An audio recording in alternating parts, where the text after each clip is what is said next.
Welcome to the Winning with Shopify podcast. This is the podcast to help you scale your Shopify store into a money-making machine. Do you want to increase conversions by as much as 54% for your Shopify store? Now you can with Alia Learn. Reward new site visitors for learning about your products and brands through Alia's engaging on-site app. Want to find out more? Alia Learn are offering an exclusive 1-month free trial for WWS listeners. To claim your free offer, go to alialearn.com/winningwithshopify and book a consultation.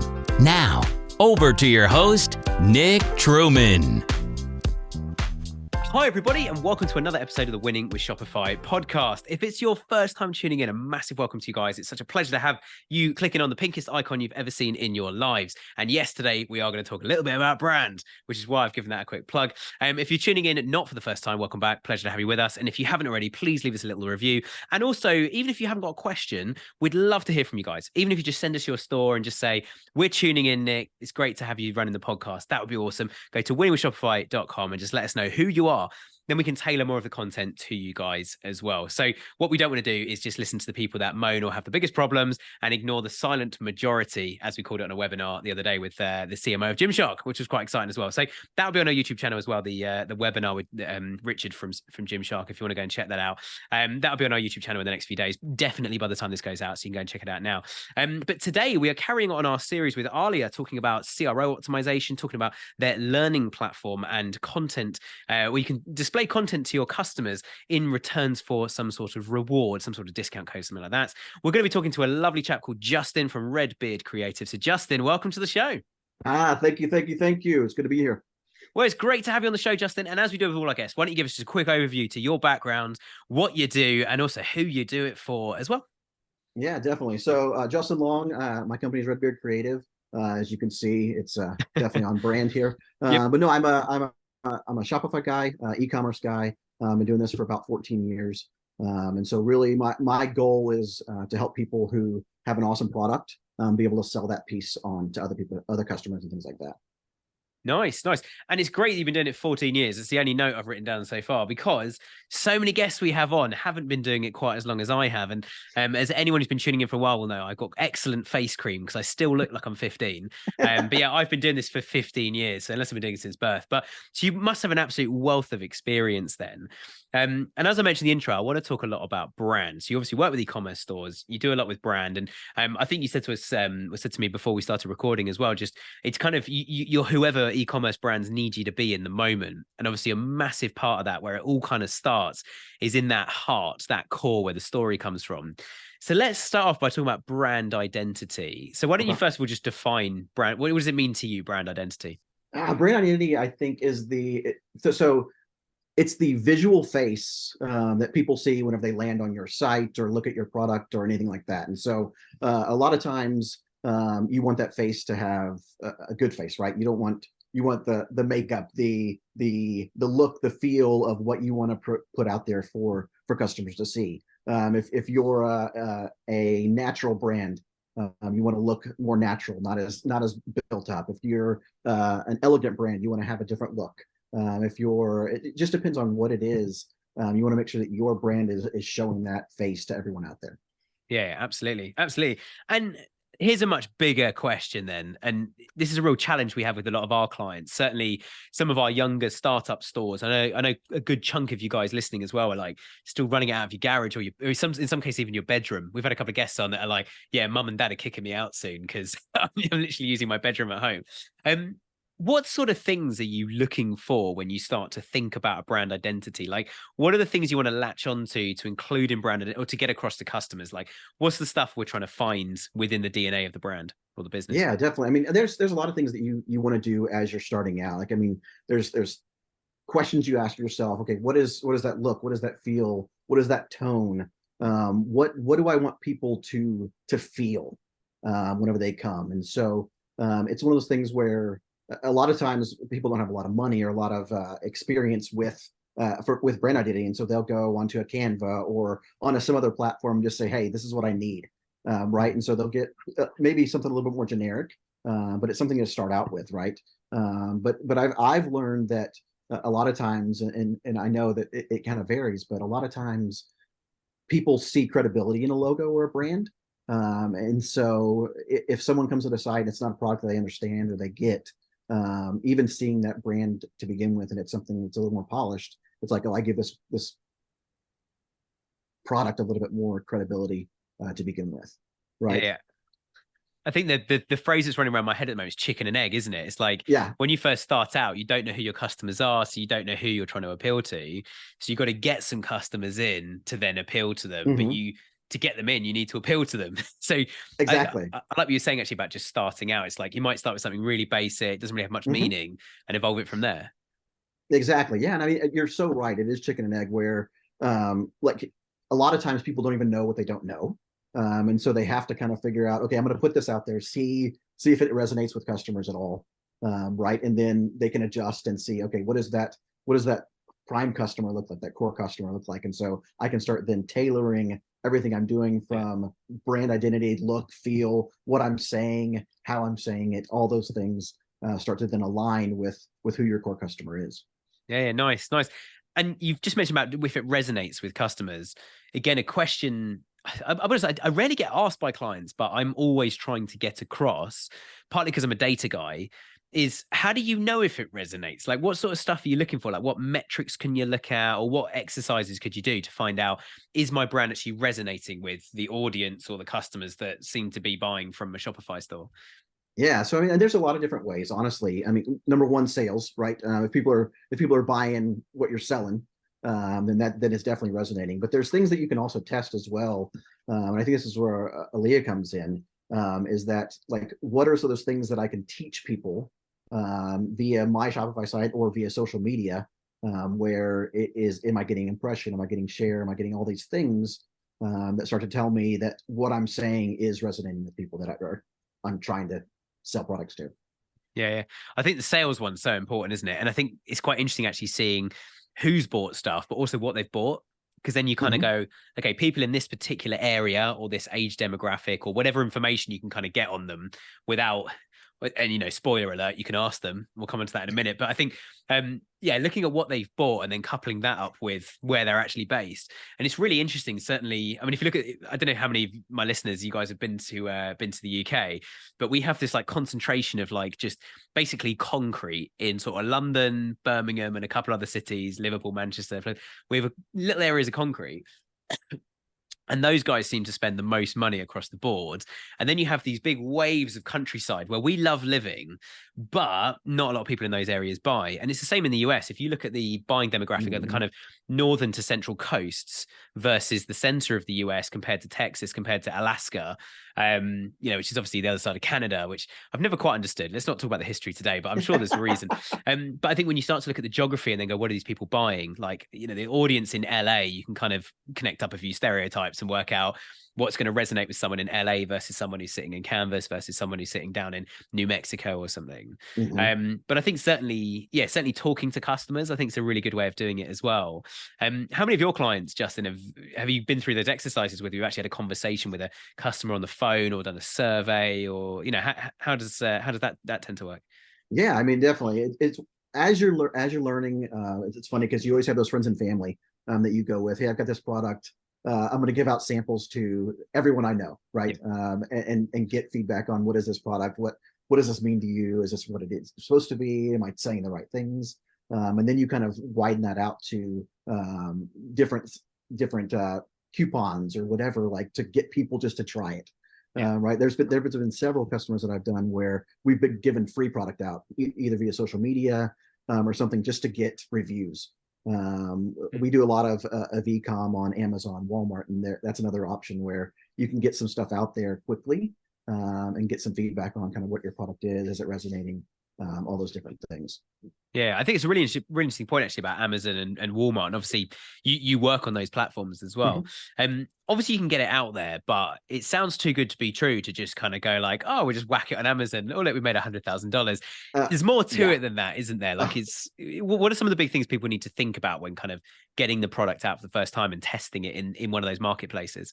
Yeah, I think number one is you always have higher expectations than what actually ends up happening. And so you think, oh, I'm going to sell millions of these things, and you get out there and you sell 30, and it's like, okay, we'll just start with that 30 then, right? And then we'll figure out what is about that 30 is the good stuff and the bad stuff, and why did those 30 buy? And then you go to 30 to 60, and then from 60 to 200, and then you start ramping up, kind of, okay, now I'm starting to get what this thing is that everyone loves and why they love it and why they're buying. Yeah. I think the other thing as well, going back to like what they've bought, the product is most brands, I mean, a lot of brands now are actually launching with like 1 or 2 products, but I was going to say most brands, you've got at least some level of range, whether it's 5 products or 5,000, you've got a level of range, and actually understanding that people are going to buy lots of this stuff. And it's always the 80-20 rule, we call it. I don't know if that's a US thing as well, the 80-20 rule, but it's, but yeah, certainly you find that 20% of your products sell to 80% of your audience. You're like, oh yeah, what am I going to do with this warehouse full of stuff now? Because that one little crate over there full of like one product, everyone buys that, and then I've got this whole warehouse and no one's buying anything. So I think there's certainly a lot of you working in brand identity, you must work with a lot of startups because they're like, we don't know who we are yet. Exactly. You must find that some people just completely overorder, and as you say, like, you've got 1 million of them, and I think it's a really good point you make of like, got 1 million, what am I going to do to sell all of these things? Yeah. There's a lot of lessons to learn there, I think, for other brands starting out.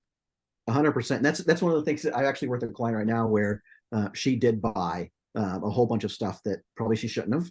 And so what we've learned and what we've turned that into is kind of an upsell. I'm going to call it upsell, but it's really like a giveaway of a product to kind of introduce something new that then maybe people can get on board with what that is. Then the sales start increasing as well for those extra pieces that they may have overbought on. Yeah, absolutely. I mean, I used to run a sunglasses brand, and we had 2 types of sunglasses. So we followed our own advice and went, we're just gonna have 2. One of them sold like crazy, and we couldn't get any more of them. So we just whacked the price up to like £200, I think it was, per pair. People buying these things, and we were these are costing us like $2 or $3. But the point being is we had found a good style, and a style that people wanted. They were full UV protection. They were polarized, so they were worth the money. And then if anyone ever wanted a replacement, we were like, have 2. Exactly. So the other pair didn't sell so well, so we started lowering the price of them. And in hindsight, I wish we'd actually raised the price. I think they would have sold better. But then we bought a whole range of stuff, and no one bought any of them. Everyone wanted that first pair, and it was like we had that exact situation on our hands. A bit like your client where completely overordered the wrong things, and then kind of went, let's go more extravagant. I think what we should have actually done is stuck with people like that. Let's offer 5 variations or a similar product you could buy with it. But that was always a challenge of like, it goes really well with a blue hat because it's a wooden pair of sunglasses. Maybe we should have done more of that. But you mentioned that keyword in there, which I love, which is upsell. It's just such an important part, I think, of that e-commerce journey. So I know we're on a slight tangent here, but I think it's really relevant actually to our listeners. With that excess stock, you mentioned about giving it away. What are some of the options you find that your clients and merchants you work with are turning to? Is it a, if you spend $100 today, you get a free item, which is actually one we just can't sell, but you can have it and you feel good about it. Are there any other methods people can adopt like that to shift that stock in a way that still makes the money in some other capacity? Exactly. And you also don't want to, like, you don't want buyers to think, oh, I'm just getting a junk product that they can't sell, right? You need to make it seem like it's fantastic. And so a lot of times it's something where it's an introducing a new item, or hey, we're getting feedback on this, or hey, you've purchased a ton, and so we want to show you something like, hey, this could be great for you as a customer as well. Right. And so I mean, definitely a lot of times it's just a free product for their purchase, but then sometimes we do giveaways. We do a lot of different stuff to kind of really pump up the idea that this thing is really, really cool, and go from there. I love that. That's such a good example of going, we don't want them to feel like they're just getting old stock. Exactly. So it's like, we would love you to try this. Or the idea that popped to my head is that you could almost say on the site, say it costs like $20, you could lower it down to 10 and say like, you've qualified for an exclusive discount on this product. You've got $9.99 off it. Oh, it only costs $9.99. What a coincidence. But then I think I think that value is really important. I think bringing it back to brand identity is you don't want people thinking you're a discount brand. Exactly. And I think certainly, I'm sure you've got some stories, as I probably have as well, about this. And it'd be interesting if you got one to hand, actually, about where brands it's almost like when they make decisions on the fly and on the ground, quick decisions of going like, oh, let's just do that. Or, oh, it's Black Friday, quick discount everything. And they've actually caused some very, very serious medium to long term damage, actually, to the brand, of people going, why were you charging me $200 a pop for one of those? And now it's only like 70 or 80. Like I feel let down by that, actually. And you're emailing me telling me, and I've already got one, so I don't want another one. Exactly. Oh yeah, 100%. I mean, that's that balance you have to be careful with, right? Is that something that is, as a seller, hey, this is not selling, I need to get it off the shelves. But that kind of balance of, how do I make this seem great? And so, like you said, there's definitely been times in my career where we made a split decision on, hey, let's discount this and see what happens. And then, like you said, it may have just been a trend of, hey, it was just going down and it's going to go back up.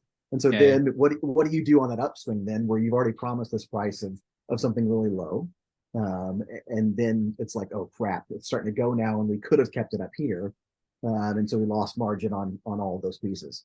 Yeah. I won't name any names of this story, and it's also not my story. I heard this at a conference talk from someone recently. It was amazing, where he said that there's a fast food chain that had launched a new luxury item. So you think kind of like McDonald's, KFC, it's neither of those. But you think about that kind of level of fast food chain. They launched a new luxury item, and it was only like $1 or $2 more than a normal meal of the normal item. And no one was buying this thing. So they turned to the marketing agency and said, what do we need to do about this? The marketing agency said, we'll do a strategy meeting and work out how much to lower the price by to get people to buy it and everything else. And then the creative director of the marketing agency kind of butted in. And it's the guy, I think his name's Rory, who did this talk. And Rory said, well, do you know what? Let's just double the price of it. We've got nothing to lose here. Just double the price and see what happens. So they doubled the price and sales started going up. And this item, let's say it cost $9.99, $10. They doubled the price up to $20. Now it's actually, and he sort of said, like, don't hear me wrong here. We weren't ripping people off. They chose to buy this thing. And actually we just made it painful enough financially that actually it was worth the reward now, because it was good enough for that. But we tried to keep the pricing in line with the rest of the menu. Now we put this standout item that was like, wow, a £20 burger meal at this fast food. That's quite a lot. Like, that's a lot of money, actually. Like, I'm going to get that. And then you'll enjoy it more, because part of, and this is the point he was making, actually, is like the part of the whole marketing psychology and the way our brains work, the cognitive psychology we go through, or whatever buzzwords you want to use about it. The process we go through is, if you're buying a luxury item, there has to be a level of pain, and that level of pain is the price. And you have to pay that price to buy it in the first place. So we've actually, I don't know what you've been doing on this, Justin, but certainly over Black Friday that's just gone a few weeks ago. Yeah. Certainly when this goes out, it'll be a few weeks ago. A lot of our clients through that, certainly the more luxury ones, we've been saying like 15% is probably your maximum discount. You want to give a bit of a reward. You only want to reward people you want to reward. So don't do it site wide. Just do it to your email subscribers, or you've spent, literally email them, say you've made several orders this year. As a massive thank you, you got 15% off for Friday to Monday only over Cyber Weekend. 15% off, and that's it, as a massive thank you, and that's our Christmas present to you. Do that. And the ones that didn't do that, we had a couple of luxury brands that put 20-25% off site wide, and their conversion rate dropped. They were making less money over Cyber Weekend because their products were still a few £100 or a few $100 for a dress. It's still in the premium market, but you're basically saying we shouldn't have been charging what we were charging in the first place. Whereas, again, 15% off, email only, and just have a thing on the site saying purchase before Black Friday to be in with a chance of getting an exclusive Black Friday discount from us. We're not 100%. Discounting everything. And then the conversion rate went up before Black Friday. Email subscribe rate went through the roof, because people were subscribing going, if I just subscribe, and they gave it to all their email subscribers in the end. And actually they did record numbers. And the best bit, we didn't have to pay Google or Meta for that traffic. Yeah, exactly. Actually see what you've been doing over Black Friday with your customers as well. Yeah, I mean, and you make a great point in like the whole sandwich an analogy, right? Where it's going to taste exactly the same no matter what it is, but there's something about paying more that you say, this has got to taste better since I'm paying more, right? And so, like, it's so true on the Black Friday thing, where I feel like Black Friday is kind of, it's just gotten stale almost, like where, and I'm the same way. I shop, I know something I want to go get.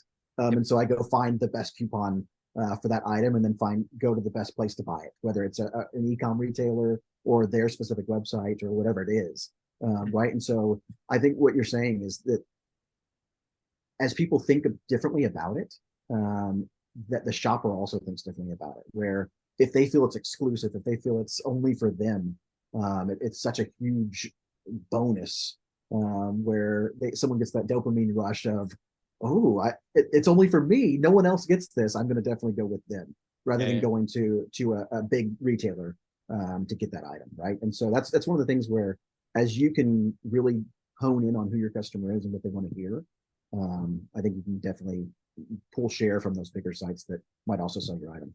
Yeah, absolutely. And I think you mentioned the dopamine effect. I always try to balance this, and this is for everyone listening. This is me being as transparent and honest and holy as I possibly can be in this moment. We can't ignore the fact that dopamine releases are something that happen in our brains when we make a purchase. I had a delivery that something I bought on Black Friday arrived at the office today in a big old package. And I haven't opened it yet, but after this interview, I'm driving home. I'm going to open it, and my wife's going to come home and go, "Wow, you look great! I love the new jumper and the new trainers." I'm like, "Yeah, no, I bought this stuff." And that's all going to happen. That's all dopamine, and there's nothing wrong with any of that. It's all quite healthy. I think where it starts to become unhealthy is when, and this is where dopamine has a bad rep, is when people literally get addicted to the dopamine effects. And I think that's where, as brands, we do have a responsibility that, as much as we want those dream VIP customers, we need to be really, really careful as marketers and as agency owners, as much as the retail brands yourselves, the merchants. We need to be really careful about getting people too hooked on discounts and stuff, because eventually it becomes a lose-lose, and exactly what we're talking about, Justin, about actually that pain barrier of it being more expensive is not such a bad thing. And I think I've certainly seen a few sites recently, and I'm not saying this is what we should all do and this is ethical or not ethical, but I've seen a few sites recently that have seen that so many people going for the 0% finance options, and then they're seeing quite a lot of people actually defaulting on those payments. So they're trying to do an ethical thing now by not offering that. And actually, one site, I can't remember the name of the app they've used, but they have a thing where you can start paying monthly, but they won't send you your product until you've completed the payments now. So what you're doing is they call it a savings thing, and they give you like an extra 0.5% a month as if you were getting savings at a bank. And it's really cool, actually. And I think one of them said they were going to do like 1.5% savings a month, interest a month on those payments, to take a small hit, to have it as a USP to drive people through. So the adverse effect of pay monthly, but it now means you don't have to do any credit checks, and they're actually looking at their customer base going, our customers a lot of them are racking up debts and getting in a lot of financial trouble here, and we're part of that, and they're buying our product. So we need to be more ethical about this and say, you can still have your product, just have it 3 months later. And actually earn the thing, and then there's no credit, it doesn't affect your credit rating, and there's no chance of defaulting. Because if you get 2 months in and go, I can't afford the third payment, you can have all the money back, or we can hold on to the money and you can make your third payment over the next 2 or 3 months in little smaller chunks, which a lender's not going to offer you.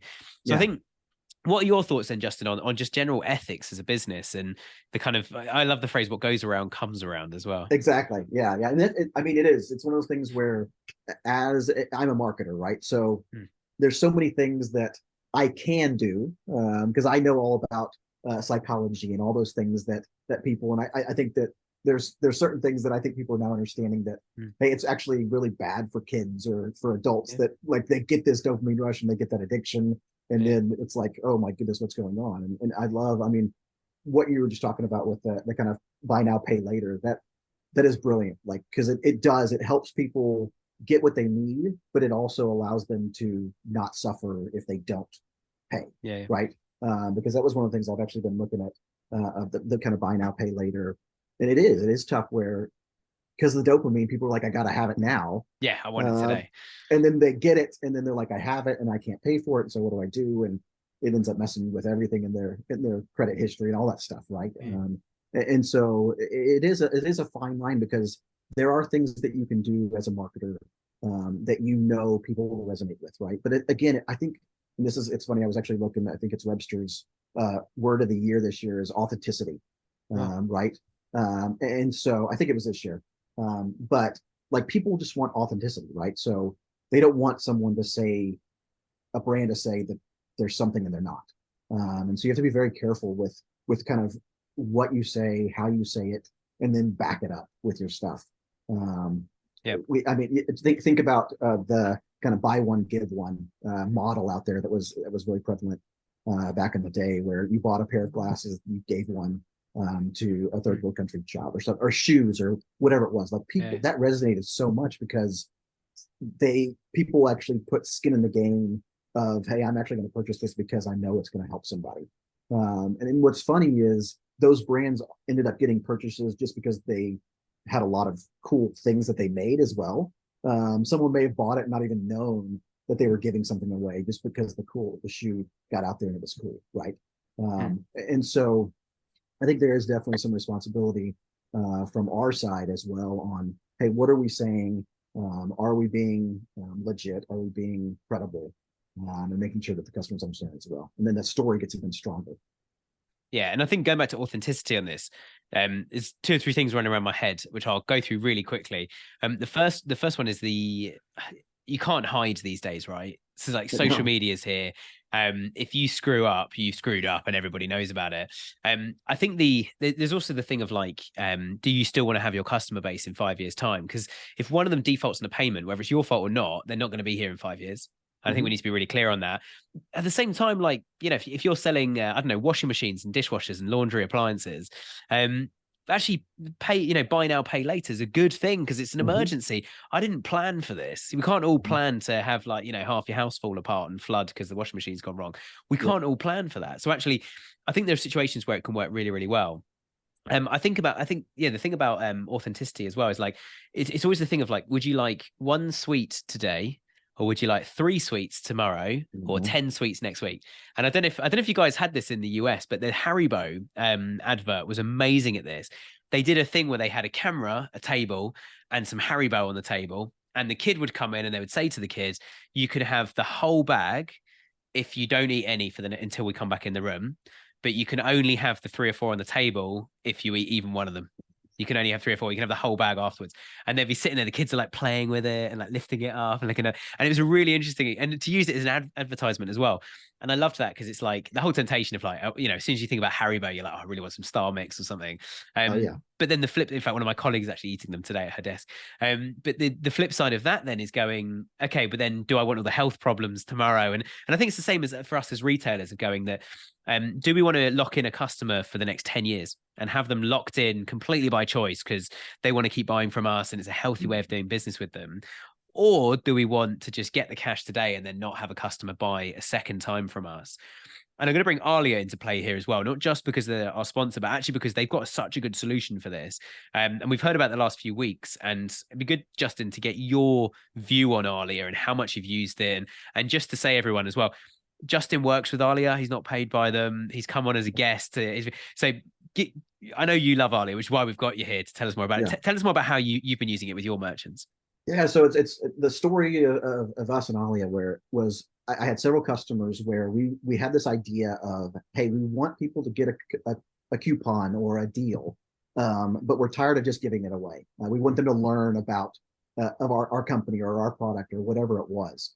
And so we literally did all kinds of searching on Shopify apps, everything. There was nothing out there. We even thought about like, hey, let's develop this thing ourselves. And then one day, the owner of the company that I work with, she was somewhere and she got sort of an ad for Alia. Nice. And so I went and researched it. I was like, holy cow, this is literally what I'm looking for. And so we got on a call with their sales guy and did a demo of it. And literally the idea of kind of how do we educate a customer so that they learn about what we want them to learn about our brand, and then we can reward them for that. And it was like, hey, we have the solution. Ollie had this solution. It was perfect. And we've been using them for probably 3 months now, maybe even 4 months, where when people go on our website, and this is I have it on 2 or 3 now, but the main one was if they go on and they do the quiz, it's a 45% conversion rate on buying at that point. And right now it's only a 10% discount, which it's funny because that's tax in the US, right? But at that point, we know they've also learned about the thing that we've talked about. Like, for instance, we've got a new product that we're doing, that we're launching, and we want people to understand, hey, this is what the product does. This is how it reacts. This is what all those different things, right? And the product is one of those things where you have to experience it to know. And so telling people was very hard, and we weren't getting a lot of conversion on that. Well, But once we started doing Alia, sorry, once we started doing Alia, we could then push that narrative of, okay, these are the 4 things that we want people to learn. And so then now we know after they purchase, when they get it, they now have knowledge of what the things that we hope they tell other people as well now, that they bought these things. Right. And yeah. so it's been really, really good. That's amazing. I'm going to pick out a few things you said there that I think are really, really key. And then I got a question for you as well. The first one is, instead of giving away coupons, discount codes, I love that. And actually saying that we'll give you one, but you need to learn something about the brand. You need to learn what we're about, why people buy from us, why we set up in the first place, and what the most important part of all of this is, which is we plant trees, or all the things we've said today, about like we if you buy a pair of shoes from us, we give a pair of shoes to a child in Africa, or really kind of poverty stricken area who need it, which I think is amazing. And even in our local supermarket now, 2 secs, I told you this would happen.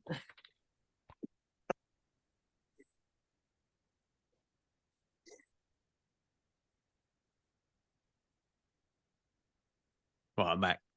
Anyway, I'll seamlessly carry on.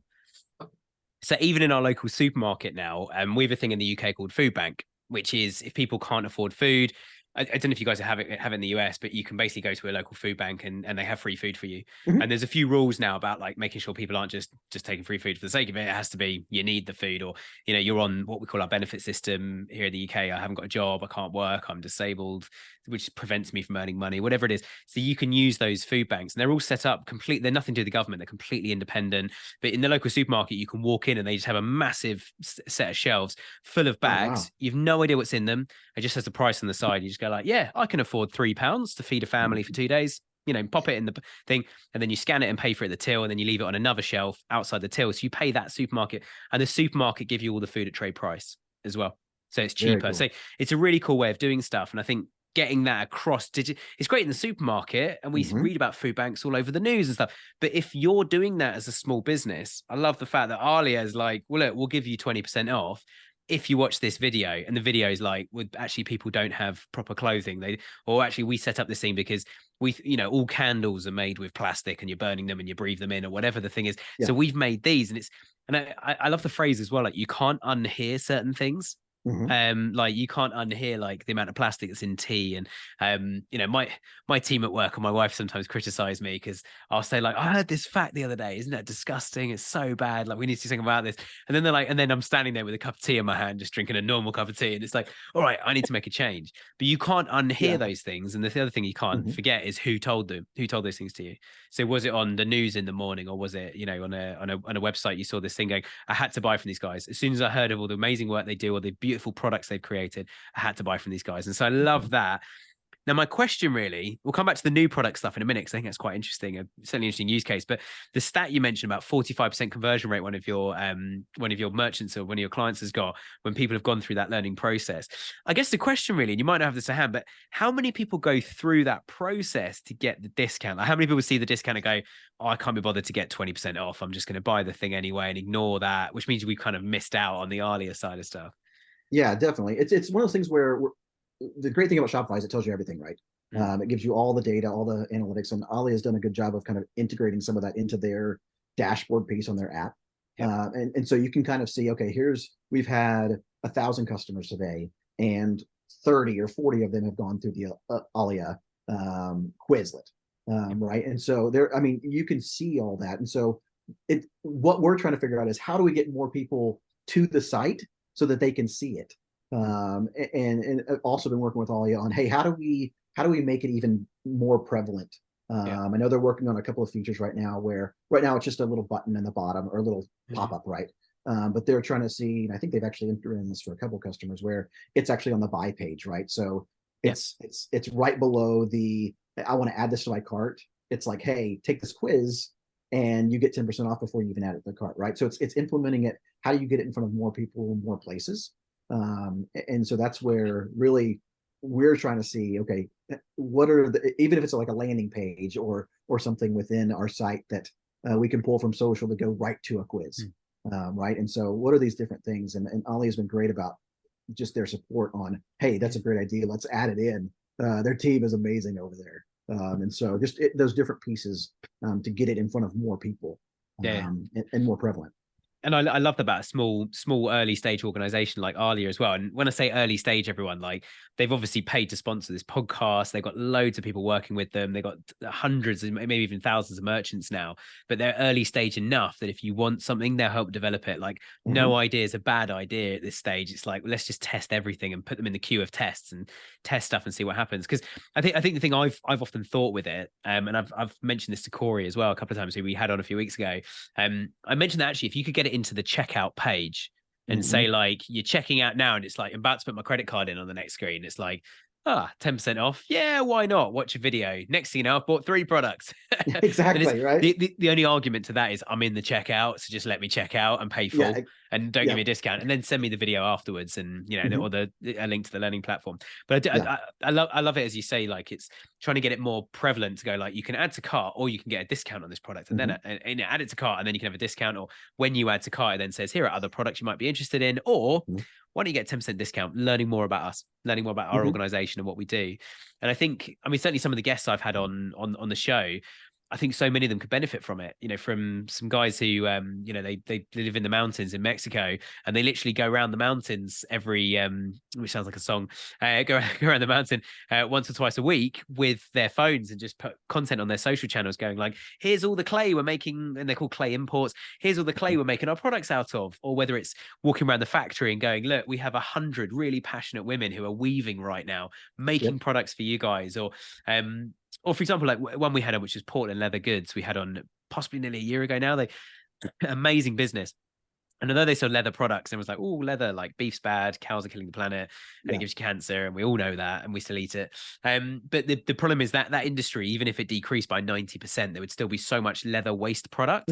So they making their products out of a waste product, which right now costs energy to actually get rid of and do something with, and melt it down or burn it or bury it or whatever. So they're making products out of a waste product from an industry that they're supporting to replace anyway. So it's quite, they've got a really passionate story. So I think putting these things on is amazing. But you mentioned, like, new products. That sounds like a great idea. Like, we've got a new product. Say to all of anyone that's ever bought from us, here's X% off if you watch a video about a new product we've released. And then it gives you, what a stage, to talk about the new product release.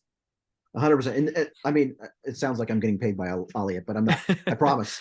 But there are things like within the quiz itself, like, you can ask questions and do polls, or like, hey, what color would be great? So even for, like, future product development, right, where people are excited about the product that you're selling now, but you actually get data. You said you're a data guy. Like, you can get so much data from these quizzes as well on, hey, what is it about our company that you love? Is it, do people even care that we give something away, right? We actually have a question on one of ours. It's a minority woman-owned business. And so we kind of told them our story, and then we said, hey, what's the most important thing to you from this story?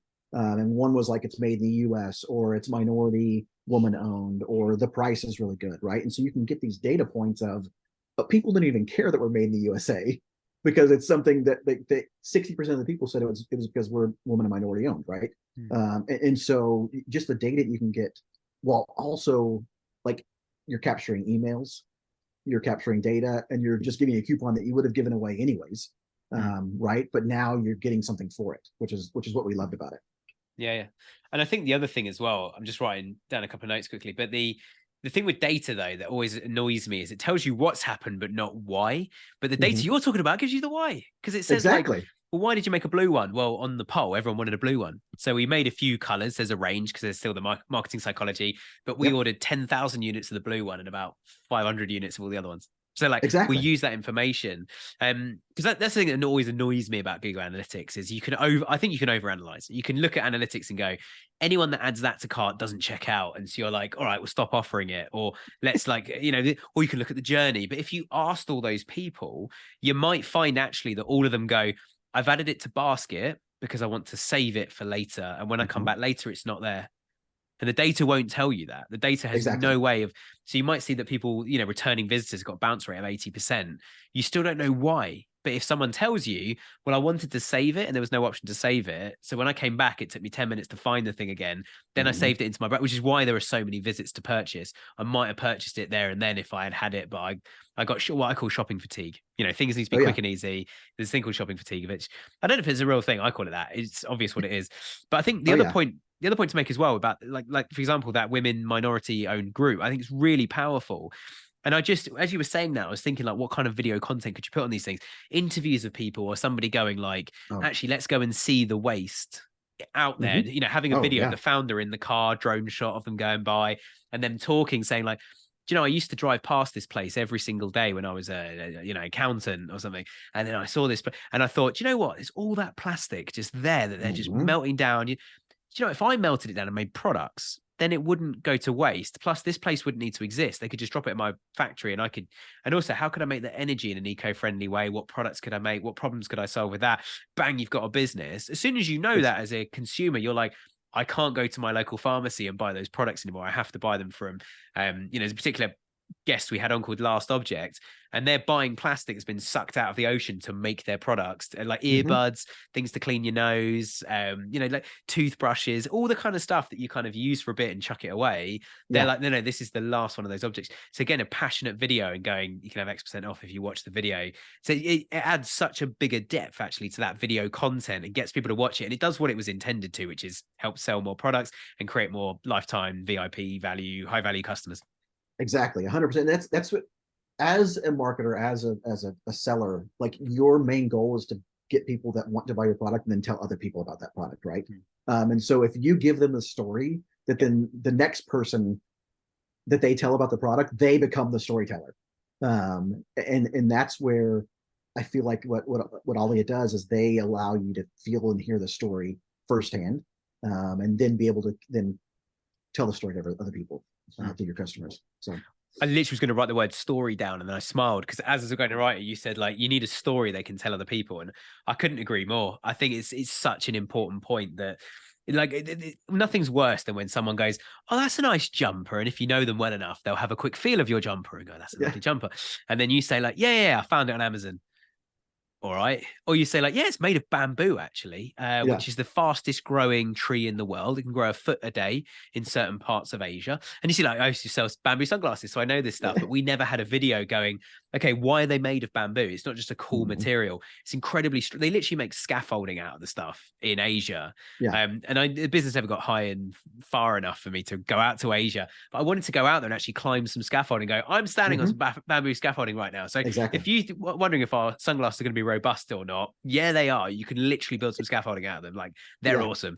Because I think it's such an important point to make. So I mean, that story is so key, and it's actually quite a nice place to land, I think, and to finish is bringing it right the way back around to brand identity, which is the story.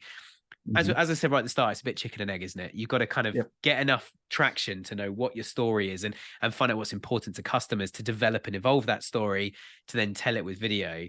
I guess my final point then is, Alia sounds great, but the content sounds quite expensive. Like I just mentioned drone shots, a trip to China and or Vietnam and all these other places.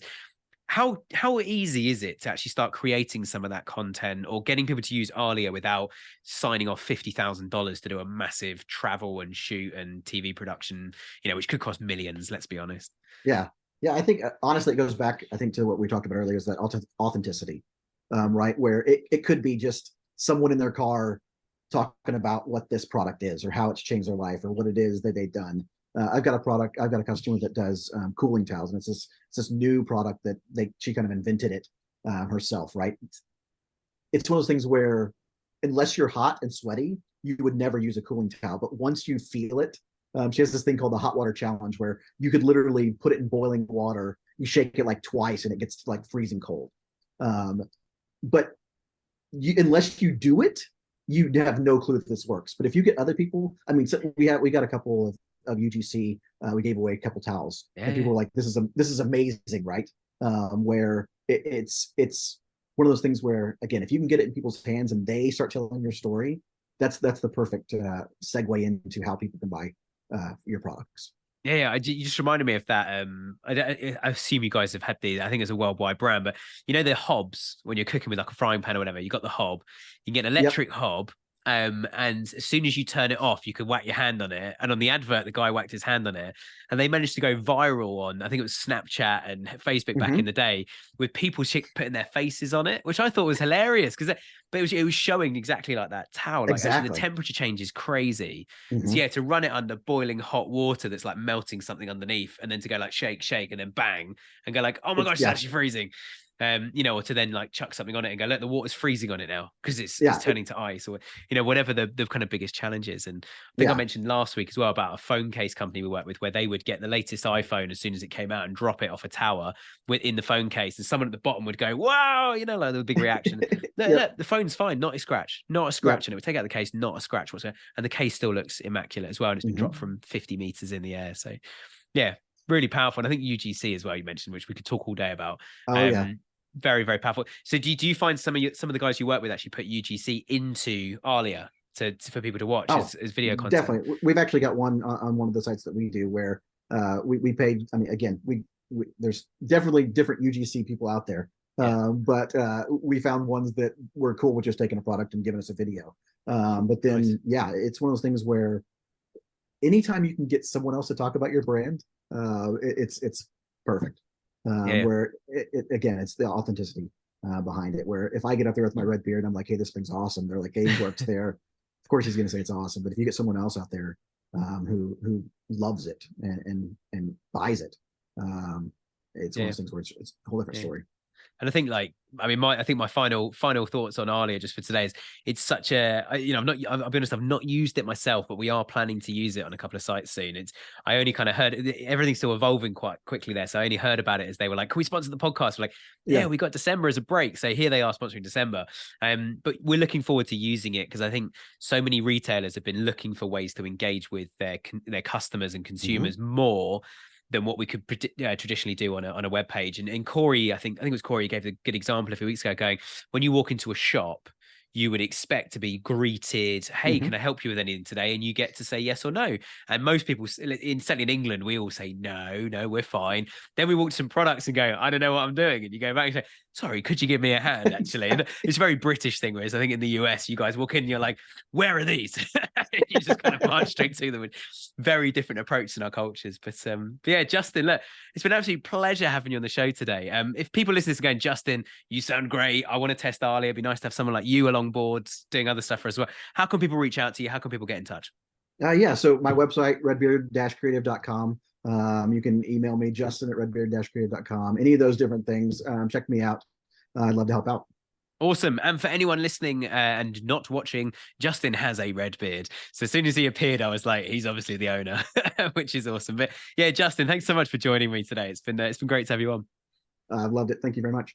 Lovely stuff. And for everyone listening, back again next Friday. Thank you so much for tuning in. If you haven't already, hit subscribe, leave us a review, or do anything else that makes us look good. That would be fantastic. But yeah, thank you so much for listening. We really appreciate it. And it'd be really awkward if nobody ever tuned in. So thank you very much, guys. See you again next Friday. And I hope you all take care. Bye-bye.